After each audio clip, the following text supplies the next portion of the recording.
اگر آتی ہے تو فبیہا، وگرنہ اوپر لکھی ہوئی ہے ان الصفا والمروۃ من شعائر اللہ فمن حج البیت او اعتمر فلا جناح علیہ ان یطوف بہما ومن تطوع خیرا فان اللہ شاکر علیم۔ پھر اس کے بعد آپ نے اپنا رخ صفا کے پاس اس طرح کھڑے ہو کے اس طرف کر لینا ہے، چونکہ سامنے بیت اللہ نظر آ رہا ہے۔ اس طرح کر کے پھر یہاں ایسے اپنے ہاتھوں کو بلند کر کے 3 دفعہ کرنا ہے، اللہ اکبر اللہ اکبر اللہ اکبر۔ پھر 3 دفعہ پڑھنا ہے لا الہ الا اللہ وحدہ لا شریک لہ لہ الملک ولہ الحمد وہو علی کل شیء قدیر، لا الہ الا اللہ وحدہ انجز وعدہ ونصر عبدہ وحزم الاحزاب وحدہ۔ بعض بہنیں یا بھائیوں کے دل میں خیال آئے گا کہ اگر یہ دعائیں نہیں آتی، ہم انشاءاللہ جو آپ کو کتاب دیں گے اس کے ہر الگ صفحے پہ جہاں جہاں مقام پہ آپ پہنچیں گے اس صفحے پہ اس جگہ کی تصویر بھی ہوگی اور دعا بھی درج ہوگی۔ آپ اسے اپنے ہاتھ میں رکھ لیجئے گا، آپ اسے دیکھ کے بھی پڑھ سکتے ہیں، آپ کے لیے انشاءاللہ کوئی پرابلم نہیں آئے گی۔ تو جب یہ 3 دفعہ آپ نے پڑھ لینا ہے لا الہ الا اللہ وحدہ لا شریک لہ لہ الملک ولہ الحمد وہو علی کل شیء قدیر، لا الہ الا اللہ وحدہ انجز وعدہ ونصر عبدہ وحزم الاحزاب وحدہ۔ پھر آپ نے اس طرح کھڑے ہو کے دعا مانگنی ہے، یہ اپنی زبان میں مانگ سکتے ہیں، یہ قبولیت کی جگہ ہے۔ یہاں نبی کریم صلی اللہ علیہ وسلم دیر تک کھڑے ہو کے اللہ سے دعائیں مانگتے رہتے ہیں۔ جب آپ کا دل دعاؤں سے بھر جاتا، پھر آپ یہاں آگے چلنے کے لیے صفا سے آپ دائیں طرف جو رستہ جاتا ہے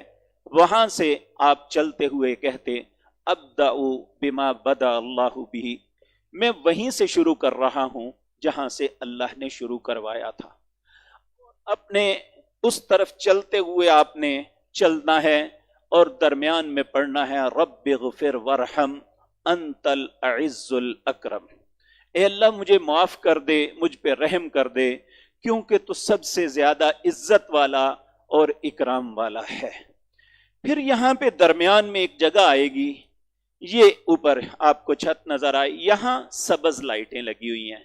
یہاں سے لے کر یہاں تک۔ مردوں کے لیے یہ ہے، یہاں سیدہ ہاجرہ بھاگی تھی، مردوں کے لیے ہے کہ وہ جگہ بھاگ کے جو ہے نا انہوں نے گزرنا ہے، اور جب یہ ختم ہو جائے گا پھر نارمل چال شروع ہو جانی ہے۔ تو اس طرح چلتے چلتے آپ نے اس طرح کرتے ہوئے صفا سے مروہ پہنچنا ہے۔ جب مروہ پہ جائیں گے تو وہاں سے بیت اللہ نظر نہیں آئے گا، جو لائنیں نماز کے لیے لگی ہوئی ہیں اس لائن پہ کھڑے ہو کے آپ نے اپنا رخ بیت اللہ کی طرف کسی جگہ کھڑے ہو کے کر لینا ہے جہاں پیچھے سے آنے والے لوگوں کا دھکا نہ لگے، ایک سائیڈ پہ ہو کے پھر یہاں پہ کہنا ہے اللہ اکبر اللہ اکبر اللہ اکبر، لا الہ الا اللہ وحدہ لا شریک لہ لہ الملک ولہ الحمد وہو علی کل شیء قدیر، لا الہ الا اللہ وحدہ انجز وعدہ ونصر عبدہ وحزم الاحزاب وحدہ۔ پھر دعا مانگنی ہے،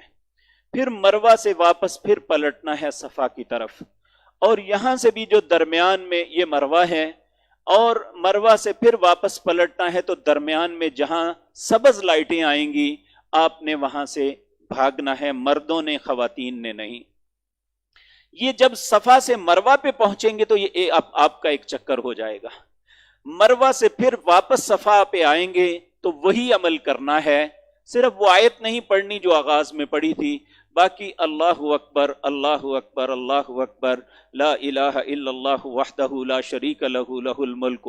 یہاں جب آئے گی یہ دوسرا ہو جائے گا۔ اس طرح پھر وہاں جائیں گے تو تیسرا، پھر واپس آئیں گے تو چوتھا، پھر جائیں گے تو پانچواں، واپس آئیں گے تو چھٹا، پھر وہاں جائیں گے تو یہ ساتواں، اور یہاں جا کے جب مکمل ہو جائے گا پھر کسی کونے میں بیٹھ کے انسان حف اور تھک جاتا ہے، اور پھر وہاں پہ جا کے بیٹھ کے کسی کونے پہ رو کے اللہ سے دعا کریں، یہ آپ کا عمرہ مکمل ہو گیا۔ یہاں ٹیکنیکلی کچھ باتیں میں عرض کرتا ہوں۔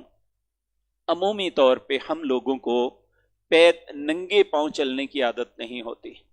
یہاں جب ننگے پاؤں چلتے ہیں تو پاؤں میں چھالے ہو جاتے ہیں جو کئی دن تک انسان اٹھ نہیں سکتا، نکل نہیں سکتا۔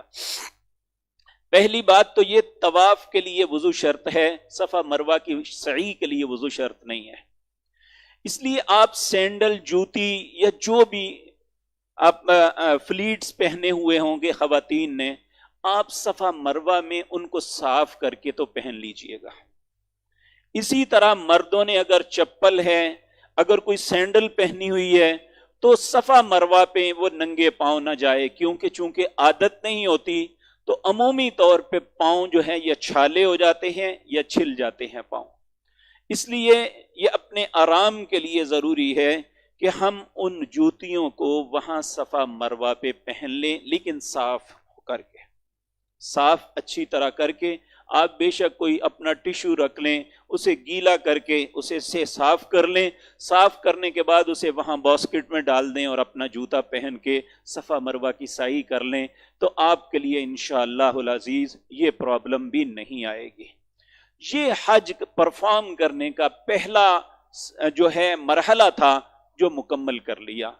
اب اس کے بعد مردوں کے لیے ہے کہ وہ یا تو کروائیں، ٹنڈ کروانے والوں کے لیے 3 دفعہ نبی کریم نے رحم کی دعا مانگی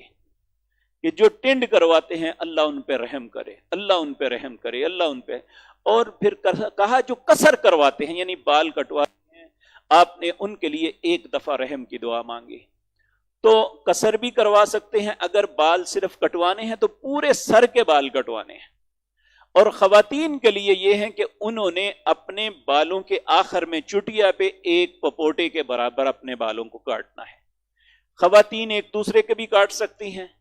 خواتین کا محرم رشتہ دار بھی اس کے بال کاٹ سکتا ہے،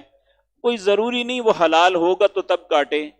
خواتین کو چاہیے کہ یہ اپنے گھر، اپنے کمرے میں جا کے یہ کام کریں، کیونکہ بعض خواتین اپنے سر سے کپڑا اتار کے مروہ پہ ہی بیٹھ جاتی ہیں، یہ بات درست نہیں ہے۔